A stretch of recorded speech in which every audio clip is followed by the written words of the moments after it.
You're going to have to start your feminine energy journey by yourself in total isolation.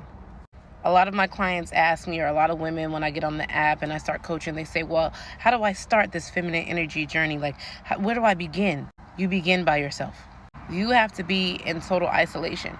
In order for you to become the new version of yourself and the new woman, you're going to have to cut out the noise and get rid of all the old stuff that you used to do. The Bible says you can't put new wine in old wineskins. Now, even if you're not a believer, this applies to you. You wouldn't put new throw pillows on bedding that you need to wash, right? You would wash your sheets first and then you would put your new pillows on. Same thing, okay? You need to clean out your house first before that new woman walks in. And by house, I mean your spirit. What does cleaning out your house look like? Getting rid of toxic friends, maybe doing a social media cleanse. Maybe you stop going to that club. Maybe you stop going to that bar. You have to stop doing any and everything that does not line up with the future version of yourself. Because millionaires don't hang out with unproductive people. They don't. So if you want to be a millionaire, what are you hanging out with people who are penny pinching for? Now, this is going to have to be a time where you're completely selfish. A lot of women were like, oh, I have to help. No. You have to help you right now. Mayday, 911, emergency, woman down, woman in distress. Help yourself. You are today's lesson. During this time, this is your butterfly phase, your cocoon phase, okay? Caterpillar's on the ground, then it's in the cocoon, then it's a butterfly.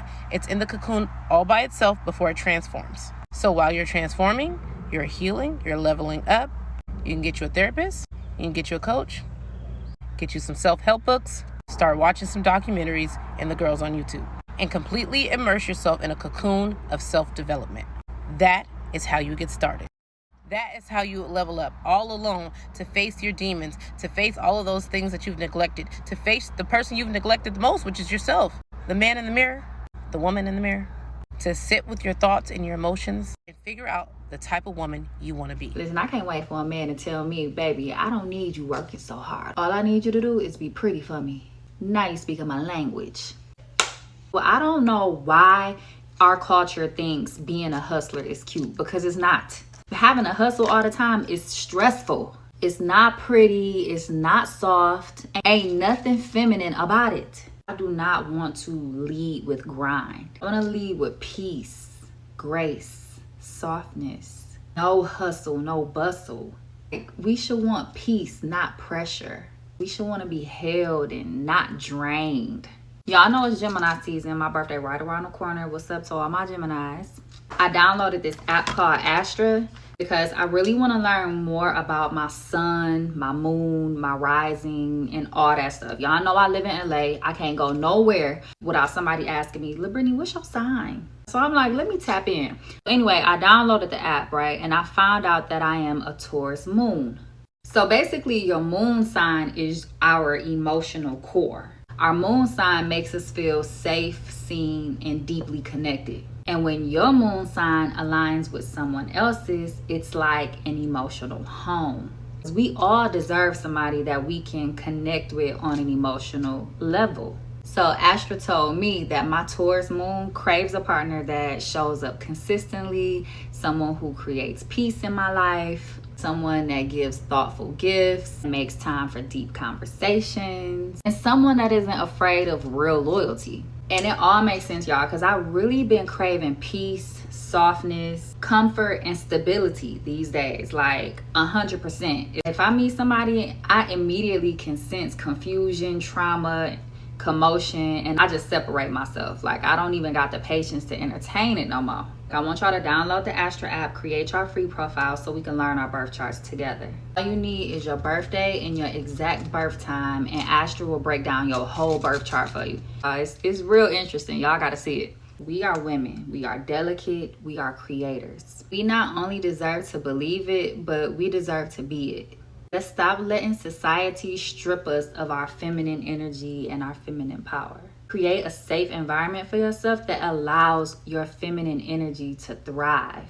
And never forget, you are the prize. Hi guys, I want to share with you guys the top 5 things that I do in order to stay in my feminine energy and keep me in my feminine energy at all times. Number 1, I don't walk. Walking is such a masculine motion, like you're stomping on the ground. Like that takes you out of your feminine energy. I refuse to walk. I'm actually in the process of getting my legs removed because I do see them as more of a decoration than a tool for me to use to get around. So basically what I do is I just sit down and wait for a masculine man to come and carry me wherever I need to go. So number 2, I don't chew. Chewing is so aggressive. Like the jaw labor, that's a masculine activity, that's a masculine sport. My mouth is just for smiling, not to grind. So basically that's what I do. And whenever I get hungry, I just put the food in my mouth and I blink until a masculine guy comes up to me and asks if I need help, and that's when I give him the food to chew and digest for me. So I don't remember because I'm feminine, but I don't pay attention because awareness is effort and effort is masculine. I prefer to be in my soft girl feminine energy. So like when people ask me what have I been up to, how is life, I literally don't know because I have not thought or think of anything since 2003. And if a man doesn't come and guide me, I will literally float into traffic. Number 4, I don't talk in full sentence because grammar is assertive and speaking properly is structured and goal oriented, and that's a masculine thing. So I prefer to communicate in giggles.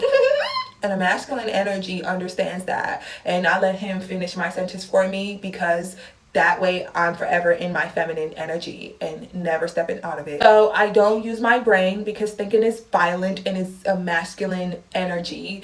The moment I stop using my brain, I unlock the true femininity within me. The only problem now is I don't know how to turn it back on. So I'm forever in a state of feminine energy. I don't make my own decisions. I just sit pretty and wait for a masculine guy to come and guide me. Because I'm a girl's girl, you get all of my tips for free. If you feel like you're way too masculine and you want to tone it down a notch and you want to be more feminine, keep watching. It's not easy, but it's totally worth it because once you start living in your feminine, you will get everything you want. Every room you walk into, you will be the center of attention, so be prepared. Take your notebooks out, class is in session. The first step to feeling feminine is looking feminine. This means I don't care if you're single, married, have 10 kids, or whatever your deal is, you are going to make time for yourself. That is non-negotiable. If you're not going to make time for yourself, I want you to swipe away now and not even watch the rest of the video. Now you are going to sit with yourself and figure out what silhouettes look good on you, what colors look good on you, what fabrics suit your face, what hair color brings your eyes out, whatever it is, the whole 9 yards, we are going to do all of it. Because I have to use myself as the guinea pig, I will insert a picture of a hair color that looked horrible on me. Look at that hair color and then look at this. Tell me I'm wrong. Step 2 is slower movements, your vocabulary, your vocal cords, and your tonality. You are not going to be all over the place. You are not going to be a hot damn mess. So if someone compliments you, I've said this before, you're not going to say thank you so much. You're going to say thank you. If someone is complimenting your hair, I don't need you to start doing all of this. I need you to calm yourself down. Breathe. When you are on date night, I don't care who it's with. You are not going to go for the check. If you want to be more feminine, stop acting more masculine. Let that sink in. Invest in little pieces of jewelry that actually speak to you. When I got these 2 rings, I absolutely loved them. I didn't want to live without them, so I got them. Stop getting pieces that are tarnishing. You're going to throw them out and they have no meaning. Find a creative outlet in 2025. If that's pottery, jewelry making, painting, singing, dancing, going to the gym, taking a yoga class, whatever it could be. Do something that requires your mind and body connection and you're in sync with just yourself. Quiet time is also very important. Moving on, I need you to have one-liners ready to go. I am going to do a whole video on this, so don't you worry, I got you. I'll give you a quick example. This is one of many coming up, but if your friend is criticizing you in front of people or bringing up stories from the past that you don't like in a group setting, you are going to call her out nicely in the group setting. You are going to say, "This sounds a little bit like criticism. Can we please stop?" That's all. You're not pulling her hair and dragging her on the floor. You're just saying something that's going to put her in her place. If you are in talking situations with someone and they invite you over after 10 p.m. or they're inviting you for a drink, you are just simply going to say, "Thank you for the invitation. I would like to pass." It's that simple. I also need you to start reading a little bit and working on your vocabulary. Filler words gotta go. We are leaving them in 2024. You don't have to put exclamation marks at the end of everything. You don't have to say so much. You don't have to say words like, literally, totally. Just no. If you want a more personalized one-on-one, the link is in my bio to book.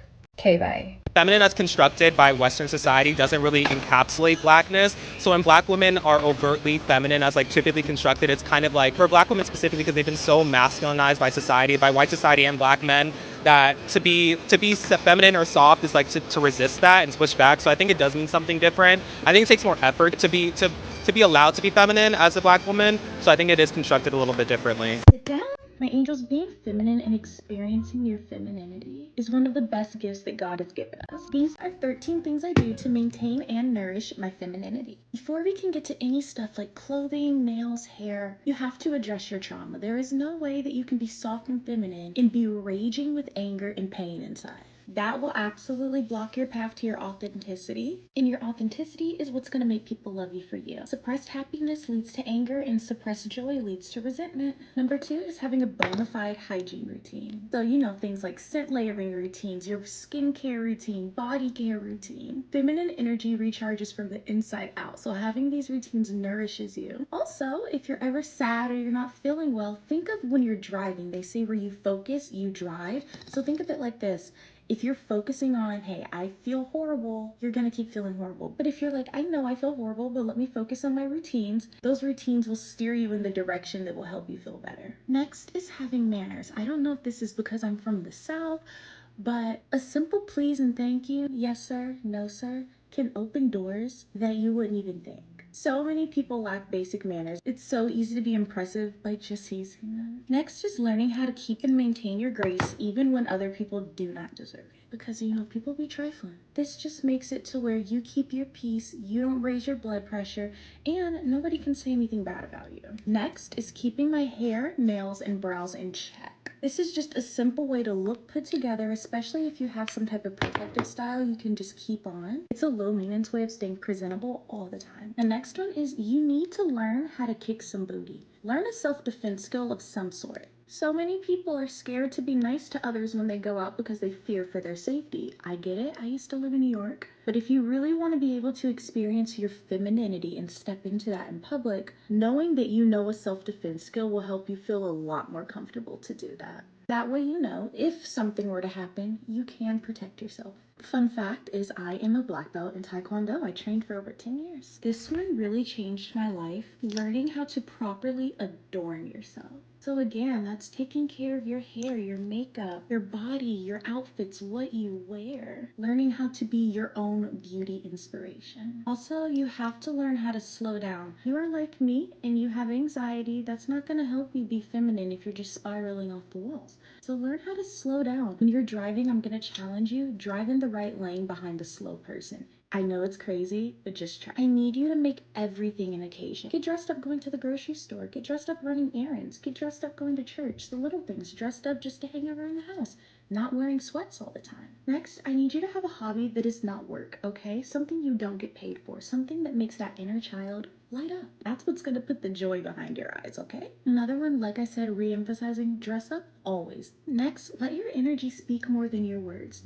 If there's ever an awkward moment and you wanna fill it with words, no. Let your energy speak. And that also will keep you from overexerting your own energy so you can pour it into yourself, and it keeps the people in your life that really just shouldn't be there out. Lastly, stop watching hurt content. Stop watching, this is why all men are bad. This is why you can't have women friends. Stop. Remember, you become what you consume. As a feminine woman, the best thing that you can learn how to do is speak without speaking. Because a lot of the times I'm seeing people give advice like telling women that closed mouths don't get fed. And I'm here to tell you that a lot of the times open mouths don't get fed either. And today, a lot of men feel like women are literally just reading from the same handbook. Okay, and men are like becoming hip to game. What you need to focus on as a feminine woman is being able to inspire a man to do certain things without you having even to ask. Like for instance, I don't work. I don't spend my days stressing on how to make money. But also, guess what? I've never directly asked my partner to do the things that he does for me. All I've done is simply create an environment, a vibe to inspire him to do all the things that I wanted him to do. And not once have I ever had to open my mouth and say, Oh, can you pay the bills? Can you buy me this watch? Can you buy me this jewelry? I've never had to once open my mouth and ask him directly, but everything that I've wanted, I've gotten without asking. That closed mouths don't get fed rhetoric really works on tricks, honestly, because they basically have this unspoken expectation that okay, I'm gonna give you the things that you want and you're gonna give me what it is that I want. If you're looking for a provider that has character and who is focused on making your everyday life a breeze, that's gonna take feminine energy. And what a lot of women don't realize is that basically demanding that a man gives you money is not feminine energy. As a matter of fact, it's really the opposite. It's extremely masculine.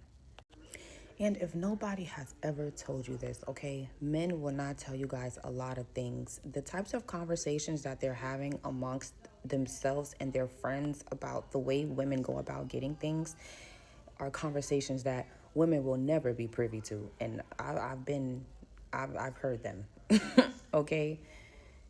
This is why a lot of the times, a lot of the women are not getting the consistency that they want. They might be getting like a couple of gifts and bags and shoes or whatever, which is nothing for a man with money. That's nothing for him to give to you.